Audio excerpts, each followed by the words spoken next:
Sup readers, worst manhwa genre. That's what we're going to be talking about in this video. I'm going to go through all the genres I've read and ranking them based on how bad I think they are. Starting off with Evil. Evil, I used to really enjoy this genre because it's a breath of fresh air. Most stories and tropes always make the good guy win. The good guy always gets his way. The good guy is always the right person, the right guy. So having the story go the opposite way and letting the evil guy gets his way is such a breath of fresh air because they never usually get their way. The evil always loses towards good. So I used to enjoy stories where the evil guy is on top. But after a while, I stopped enjoying it due to how the plot was. There didn't seem to be an end goal of being evil. They're just being evil to be evil. Usually for a good guy, there's like a story that led to him becoming good. But for evil people in manhwa stories, they just seem to be born that way. It's just no greater reason or purpose. They didn't have like a rough time. They just came out evil. Or they did have a reason for becoming evil, but after achieving their goal of the reason they became evil, they're still like doing bad stuff.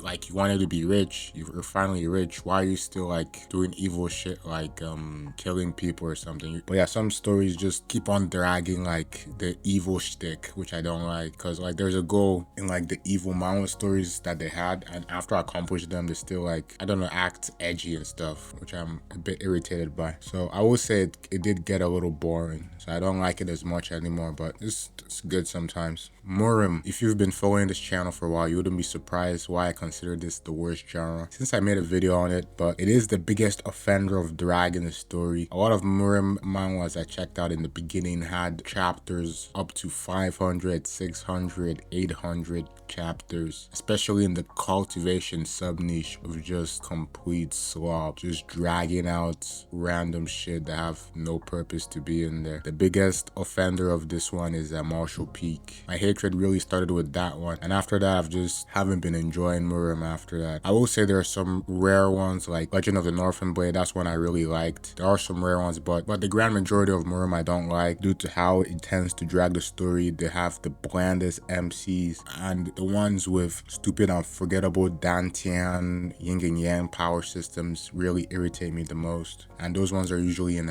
Chinese comics, which are manhwa. So yeah, most of them are slop, but there are some good ones. Sports is a very scarce genre. There isn't much manhwa made in the sports category, which I wonder why. The only sports manhwa I've checked out is Boxer. I did read Windbreaker for a while, but I didn't follow with it. It felt like Windbreaker was gonna turn into like a gangster manhwa, just like every other high school manhwa ends up turning into. Like Wookism, just any high school manhwa, it just turns into gangster. I don't know why it does that, but yeah, Windbreaker felt like it was gonna turn into one, so I dropped it early before it got to that point. But yeah, Box was a really good one, a very complex character with a lot of issues, and we just watch him progress and deal with just his way of life in the ring. It's a really profound story, The Boxer, and it being the only boxing manhwa I've checked out, I do consider the entire genre itself peak, because it's pretty much the only sports manhwa I've checked out, and the only sports manhwa I've really heard of in the manhwa space. So until we get any more, The Boxer pretty much carries the whole sports genre. Gamer is my favorite genre, but I will say it does have a pretty generic opening. Most sports manhwa pretty much start the same way, so you do have to get used to that. Probably just like a nerdy guy that gets sucked into the very game is playing. Yeah, that's usually just how it opens. But it's really versatile in how many genres it can be just based on the game. To get sucked into a Murim game, to now a Murim manhwa and a gamer manhwa, because it started off as a game still. Murim Login is basically a gamer manhwa and Murim manhwa. Or to get sucked into a medieval game, and that's Extra Academy Survival Guard.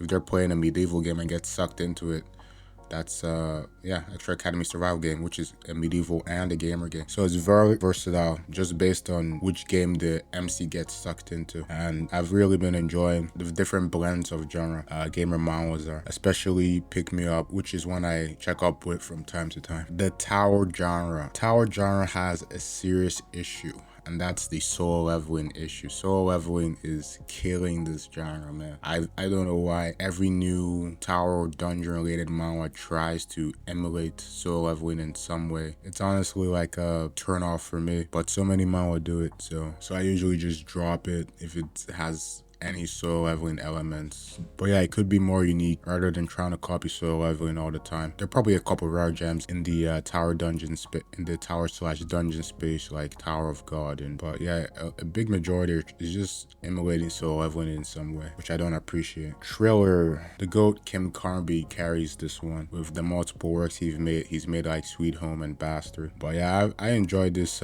genre from time to time with the horror stuff in the stories. But I haven't been reading it much lately.